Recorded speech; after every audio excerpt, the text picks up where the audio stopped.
പ്രായപൂർത്തിയാകാത്ത പെൺകുട്ടിയെ പീഡിപ്പിച്ചെന്ന കേസിൽ റിമാൻഡിൽ കഴിയുന്ന പിതാവ് പൂർണ്ണമായും നിരപരാധിയാണെന്ന് വെളിപ്പെടുത്തി അതിജീവിതയായ 16കാരി. തങ്ങളുടെ കുടുംബത്തെ തകർക്കാൻ സ്നേഹ മെർലിൻ എന്ന യുവതി ആസൂത്രണം ചെയ്ത കള്ളക്കേസാണിതെന്നും തന്നെക്കൊണ്ട് നിർബന്ധിപ്പിച്ച് പറയിപ്പിച്ചതാണെന്നും ചൈൽഡ് വെൽഫെയർ കമ്മിറ്റിയുടെ സംരക്ഷണയിൽ കഴിയുന്ന പെൺകുട്ടി പുതിയ മൊഴി നൽകി.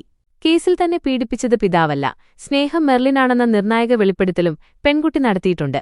കഴിഞ്ഞ 2.5 മാസത്തെ കൗൺസിലിംഗിനു ശേഷം മാനസികമായി സ്വതന്ത്രയായപ്പോഴാണ് അതിജീവിത ചൈൽഡ് ലൈൻ അധികൃതർക്കു മുന്നിൽ യഥാർത്ഥ വിവരങ്ങൾ തുറന്നു പറഞ്ഞത്. ഈ മൊഴിയുടെ അടിസ്ഥാനത്തിൽ സ്നേഹ മെർലിനെതിരെ ഇപ്പോൾ കേസെടുത്തിട്ടുണ്ട്.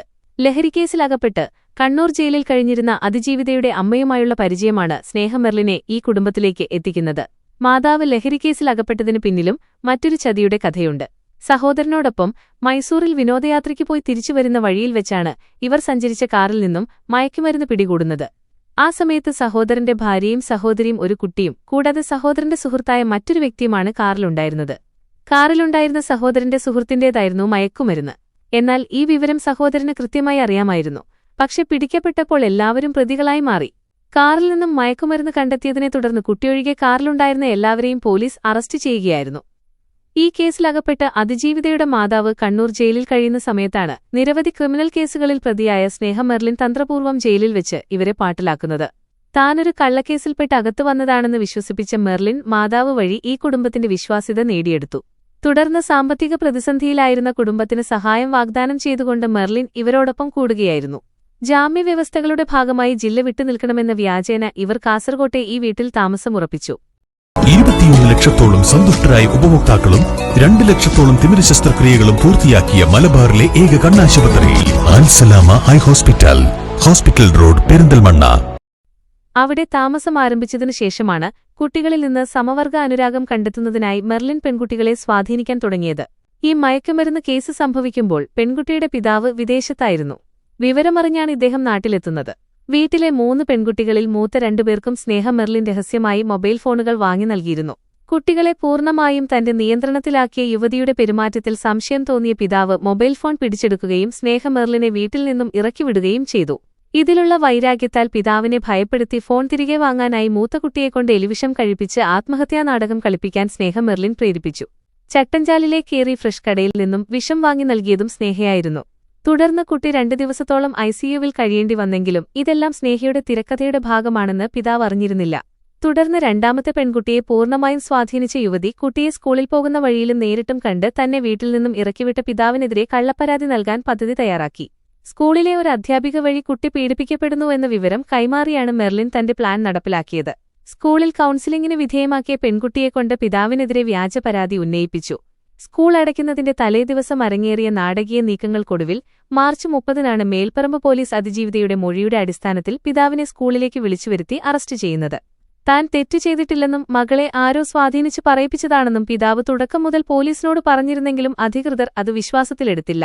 പരാതി നൽകുന്ന ദിവസവും പിതാവിനെ അറസ്റ്റ് ചെയ്ത പോലീസ് സ്റ്റേഷൻ പരിസരത്തും സ്നേഹ മെർലിൻ ആർക്കും സംശയം തോന്നാത്ത രീതിയിൽ ചുറ്റിപ്പറ്റി നിന്നിരുന്നു. ഇതോടെയാണ് ഈ വ്യാജ പരാതിക്ക് പിന്നിൽ മെർലിനാണെന്ന് കുടുംബത്തിന് സംശയം ഉടലെടുത്തത്. തന്റെ കുടുംബത്തെ സ്നേഹ മെർലിൻ ചൂഷണം ചെയ്യുന്നതായും കുട്ടികൾക്ക് ഫോൺ വാങ്ങി നൽകി വഴിതെറ്റിക്കുന്നതായും കാണിച്ച് പോക്സോ കേസിൽ പിതാവിനെ അറസ്റ്റ് ചെയ്യുന്നതിന് 4 ദിവസം മുൻപ് പിതാവ് മേൽപ്പറമ്പ് സ്റ്റേഷനിൽ നേരിട്ടെത്തി പരാതി നൽകിയിരുന്നു. എന്നാൽ അവിടുത്തെ സബ് ഇൻസ്പെക്ടർ സ്നേഹ മെർലിനെ സംരക്ഷിക്കുന്ന രീതിയിലാണ് പെരുമാറിയതെന്നും പരാതി വാങ്ങിവെച്ചെങ്കിലും റെസിപ്റ്റ് നൽകാൻ തയ്യാറായില്ലെന്നും ബന്ധുക്കൾ ആരോപിക്കുന്നു. പിന്നീട് SP ഓഫീസിൽ നേരിട്ടെത്തി പരാതി നൽകിയ ശേഷമാണ് മുൻപ് നൽകിയ പരാതിയുടെ റെസിപ്റ്റ് പോലും നൽകാൻ പോലീസ് തയ്യാറായതെന്നും അതിൽ തീയതികളിൽ തിരിമറി നടത്തിയതായും ബന്ധുക്കൾ പറയുന്നു. പിതാവിന്റെ അറസ്റ്റിനു ശേഷം ഈ കേസിൽ മെർലിനെ കൂടി അന്വേഷണ വിധേയമാക്കണമെന്ന് ആവശ്യപ്പെട്ട് ജില്ലാ പോലീസ് മേധാവിക്ക് കുടുംബം കൃത്യമായി പരാതി നൽകിയിരുന്നെങ്കിലും പോലീസ് അത് ഗൗരവത്തിലെടുത്തില്ല. പെൺകുട്ടിയെ സംരക്ഷണ കേന്ദ്രത്തിൽ പാർപ്പിച്ചിരുന്ന സമയത്ത് സ്നേഹ മെർലിൻ നിരന്തരം കുട്ടിയെ സന്ദർശിക്കാൻ ശ്രമിക്കുകയും കുട്ടിയെ തന്നോടൊപ്പം വിട്ടയക്കണമെന്ന് ആവശ്യപ്പെട്ട് പോലീസിനും മുഖ്യമന്ത്രിക്കുമൊക്കെ പരാതി നൽകുകയും ചെയ്തിരുന്നു. ഇതിൽ സംശയം തോന്നിയ അധികൃതർ കുട്ടിയെ വീണ്ടും വിശദമായ കൗൺസിലിംഗിന് വിധേയമാക്കിയപ്പോഴാണ് സത്യം പുറത്തുവന്നത്. കൂടാതെ കേസിലെ മെഡിക്കൽ റിപ്പോർട്ടിലും ഒരു പുരുഷൻ പീഡിപ്പിച്ച രീതിയിലുള്ള പരിക്കുകളായിരുന്നില്ല രേഖപ്പെടുത്തിയിരുന്നത്. സമവർഗ ലൈംഗിക അതിക്രമങ്ങളിലൂടെ സംഭവിക്കാവുന്ന പരിക്കുകളാണ് കുട്ടിക്കുണ്ടായിരുന്നതെന്നാണ് ലഭിക്കുന്ന വിവരങ്ങൾ. സ്വന്തം പിതാവിന്റെ സഹോദരന്റെ മക്കളെ പീഡിപ്പിച്ച കേസിൽ നേരത്തെ കണ്ണൂർ ജയിലിൽ ശിക്ഷ അനുഭവിച്ച ആളാണ് സ്നേഹ മെർലിൻ. ഇവർ കടുത്ത സമവർഗ അനുരാഗിയാണെന്നും ഇരകളാക്കുന്ന കുട്ടികളെ വിട്ടുനൽകാതിരിക്കാൻ പരമാവധി ശ്രമിക്കുകയാണെന്നും വ്യക്തമായിട്ടുണ്ട്.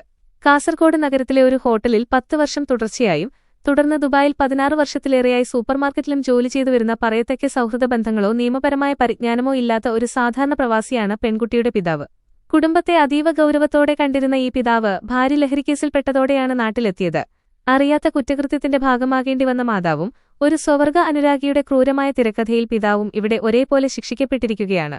മറ്റൊരു വസ്തുത, കുട്ടിയുടെ മാതാവ് അറിഞ്ഞുകൊണ്ടാണ് മെർലിൻ കുട്ടിയെ പീഡിപ്പിച്ചത് എന്ന തരത്തിൽ പുറത്തുവന്ന വാർത്തകൾ തീർത്തും അസംബന്ധമാണെന്നിപ്പോൾ വ്യക്തമായിട്ടുണ്ട്. അത്തരത്തിലുള്ള ഒരു മൊഴിയും പോലീസിന് ലഭിച്ചിട്ടില്ല. ഇതും ഒരു വലിയ തിരക്കഥയുടെ ഭാഗം മാത്രമാണ്. ആദ്യഘട്ടത്തിൽ മാധ്യമങ്ങൾ ഉൾപ്പെടെയുള്ളവർ ഈ വ്യാജ തിരക്കഥ വിശ്വസിച്ചുപോയി എന്നതാണ് യാഥാർത്ഥ്യം. പെൺകുട്ടിയുടെ പുതിയ മൊഴിയുടെ അടിസ്ഥാനത്തിൽ നിരപരാധിയായ പിതാവിന് എത്രയും വേഗം ജാമ്യം ലഭിക്കുമെന്ന പ്രതീക്ഷയിലാണ് ഈ കുടുംബം. എന്നാൽ പോലീസിനുണ്ടായ ഈ വലിയ നാണക്കേടിൽ നിന്നും അധികൃതർ എങ്ങനെ കരകയറുമെന്നാണ് ഇനി കണ്ടറിയേണ്ട കാഴ്ച.